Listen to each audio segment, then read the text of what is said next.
Et salut tout le monde, suite du codex Space Marine. Dans la dernière vidéo, nous avons parlé donc. Chiant ta gueule!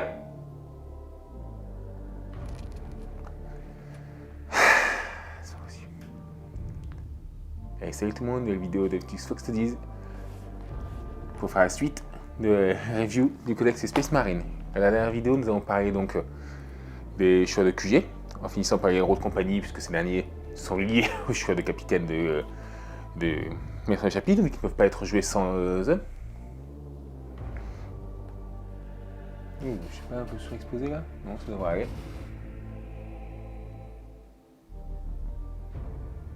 J'ai ISO 800, donc ça devrait aller. Alors, je reprends. Allez, salut tout le monde, la vidéo d'actus Fox Studies pour continuer notre review du codex Space Marine V10. La dernière fois, nous sommes arrêtés donc, aux héros de compagnie à la fin donc, des différents choix de QG. Nous allons maintenant parler des choix de troupes, qui sont relativement nombreux. Je veux dire, pour un joueur historique des Space Marine, comme c'était mon cas, où à l'époque on avait littéralement que les marines tactiques et les scouts, autant vous dire quand même avec toutes les entrées qu'il y a eu après, ça a fait plaisir. On commence donc par les intercesseurs classiques, ceux-là. Alors maintenant ils sont à 17 points l'unité, enfin la figurine, donc 85 points l'unité de 5. Ils n'ont pas changé depuis le codex, toujours objectif sécurisé, toujours un profil correct, c'est pas une grosse source de dégâts, mais c'est quand même tanky pour le coup, parce que 17 points de PV1 du 4, sauvegarde 3+, c'est tout à fait respectable.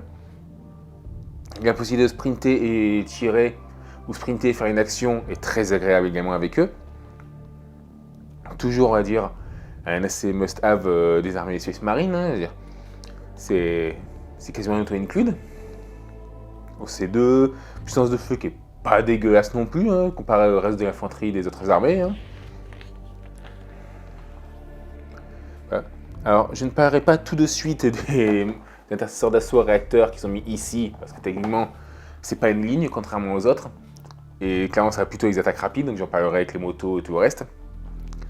Donc après, les intercesseurs d'assaut à pied, qui pareil, n'ont pas changé. Toujours 16 points la figurine, donc 80 points les 5. Toujours avec un sergent qui peut être équipé comme avec marteau ou gantelet. Ils ont tous des pistolets bolteurs lourds, ce genre de choses, ça n'a pas changé. Ils ont toujours la capacité à avoir la reroll des 1 pour blesser, ou si tu as un ennemi qui est sur un objectif, la full reroll des blesses. Ce qui compense un peu leur manque de force. Après, ils ont quand même que force 4 PA-1, c'est 4 attaques. Ça peut marcher pour des piétailles, genre du garde impérial, du tau, ou même de l'orc, parce que du coup, même s'ils ont du 5, ils ont qu'un PV à sauvegarde 6 en général, donc honnêtement, ça peut toujours faire le taf. Et c'est vrai que du coup, ils sont quand même vachement en concurrence avec les autres Marines, qui certes feront moins d'attaques, mais seront bien meilleurs au tir et auront l'objectif sticky. Donc, personnellement, je pense que la plupart des armées, quand même, les intercesseurs normaux seront plus intéressants. On arrive aux intercesseurs lourds, 105 points les 5. Donc même profil en gros de tir que les marines intercesseurs classiques, mais avec plus de 6 de portée et plus en force, comme d'habitude. Et le bolter lourd pour remplacer une des armes. Toujours le moins 1, enfin le plus 1 leur save que des attaques de dégâts 1. Donc jusque-là, il n'y a rien qui a changé. Honnêtement, dans une armée, on va dire typée Anvil, ils seront clairement auto-include. Ça reste la troupe longue portée qui va rester sur l'objectif et qui va pilonner à longue distance. C'est-à-dire que leur tir de base et même le bolter lourd laisseront sur 2+ du Space Marine. Ça commencera à faire un peu de dégâts quand même. Bon, c'est pas non plus une énorme source de dégâts, mais pour la tankiness et le dégât que ça fera à longue portée, pourquoi pas. Dans une ville, franchement, c'est tout à fait acceptable.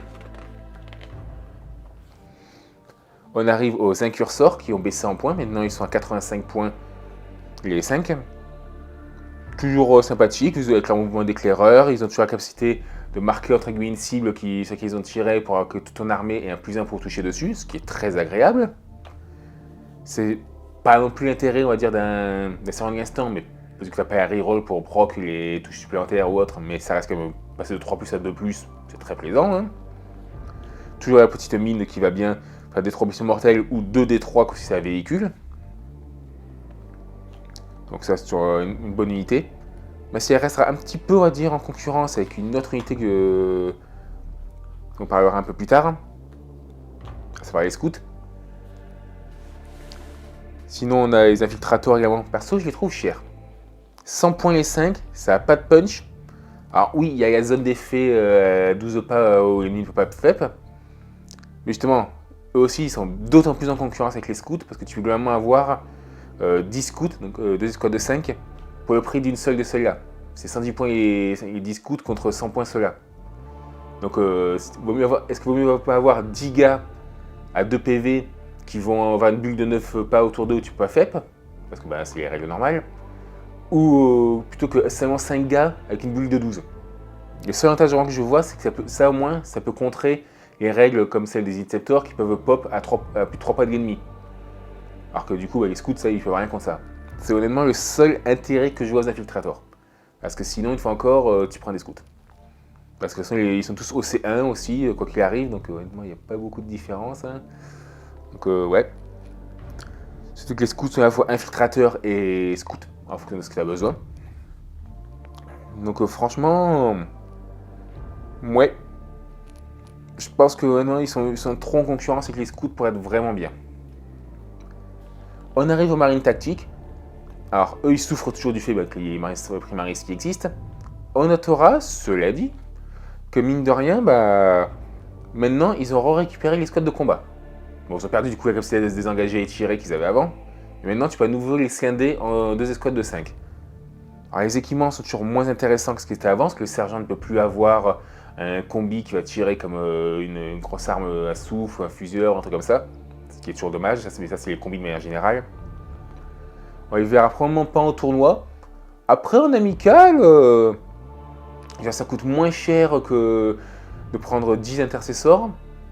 T'as une arme lourde, une arme spé, un petit canon laser, un truc comme ça pour tenir ton fond de cours. Tu mets quelques lance-flammes ou plasma pour pouvoir aller un peu devant. En amical, ça peut passer. En tournoi, c'est beaucoup trop faible. Et enfin, si on peut se demander si c'est pas un peu de Ascension d'Elite ou autre, mais je vais mettre les scouts également là-dedans. Je parlerai après des élites dans une autre vidéo. Voilà donc les escouades de scouts. Alors, elles ont été revues quand même qu'auparavant. Il n'y a plus de possibilité d'avoir des escouades de full sniper qui sont impossibles de tirer dessus à moins d'être à moins de 12 pas. Ce qui est un peu triste, mais bon. De toute façon, ça faisait un peu le doublon, on va dire, avec les Eliminators, donc je peux comprendre ce choix. Cela étant dit, quand même, pour 55 points, tu peux avoir 5 body, 2 PV, 1 du 4, sauvegarde 4+, un avec une arme lourde, donc bolter lourd ou lance-missile, un avec un sniper, et le reste avec au choix fusil de fusil à pompe ou le bolter. Donc mine de rien, pour 55 points, c'est relativement létal. Parce qu'au tir, je veux dire, ils sont tout à fait corrects. Je veux dire, leur fusil à pompe, une arme d'assaut, portée 18 pas qui fait 2 tirs, chance 3+, force 4, puis à 0, mais ça reste quand même tout à fait correct pour 11 points, une fois encore. Surtout qu'une fois encore, à part la save 4+, c'est la même tankiness que les intercesseurs qui vont coûter 17 points. Eux, ils en coûtent 11. Avec éclaireur et filtrateur. Surtout quand on compare typiquement, justement, comme je disais tout à l'heure, aux incursors ou surtout aux infiltrators. Le bolter infiltrator, le seul avantage qu'il a comparé à Howler, c'est qu'il a les règles lourdes. C'est tout. Au corps à corps, ils ont une attaque de plus, mais une fois encore, ils valent 20 points pièce contre 11 points. L'un d'entre eux, une fois encore, aura un lance-missile ou un bolter lourd. Et il y en aura un également qui aura un snipe. Donc franchement, je pense qu'en termes d'unité d'infiltration, les scouts sont beaucoup plus cohérents que les unités Phobos. Ce qui est un peu bizarre, mais ils sont tellement pas chers. 165 points, vous avez 15 body sur le terrain. 3 petites escouades de 5 à 10 PV par tête, à sauvegarde 4, infiltrateur, éclaireur, ça vous fait du coup 3 lance-missiles ou 3 bolters lourds, plus 3 fusils de sniper. Franchement, quand je vois ces gars-là, à part le fait que pour l'instant ils ne seront pas achetables parce qu'ils seront dans la boîte, comment on appelle ça, avec les petites parties là, de 40K. À part ça, honnêtement, je vois pas pourquoi tu prendrais une unité Phobos plutôt que ils sont vraiment très bons. Et tu peux pas faire mieux que quand même en termes de petites troupes pour emmerder un peu sur le terrain ou compagnie. Non seulement ils coûtent que dalle pour la tankiness, mais en plus ils ont quand même un lance-missile qui touche comme celui des Space Marines. Au pire, si tu veux plus mobile, une fois encore tu as le fusil à pompe pour qu'il puisse sprinter malgré tout tirer ou faire des actions. Franchement, que demander de plus? Certes, ça ne sera pas non plus une frontline, et encore que, encore si on fait le rapport de tankiness par rapport au point, ils doivent être très kiff-kiff avec les intercesseurs, hein, honnêtement.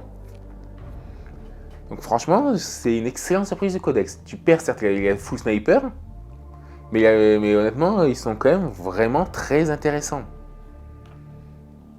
Donc je pense vraiment que si tu veux des petites troupes sur le terrain pour défendre tes zones, empêcher des faibles, des trucs comme ça, ils seront beaucoup plus intéressants et rentables que les infiltrators. Les incursors, une fois encore, ils ont cette capacité à donner un +1 pour toucher sur une cible sur laquelle ils ont tiré.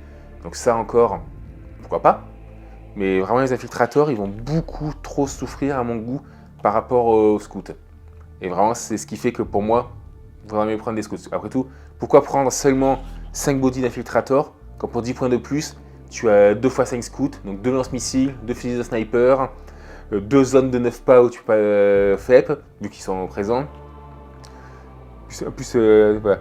À la fin du tour adverse, si cette unité est à plus de 6 pas de toute unité ennemie, vous pouvez la retirer sur une bataille et la poser en réserve. Donc par sur le marché, une fois qu'elle a fait son taf pour empêcher par exemple les mouvements ennemis au début du jeu, tu la retires et elle repop. Ok.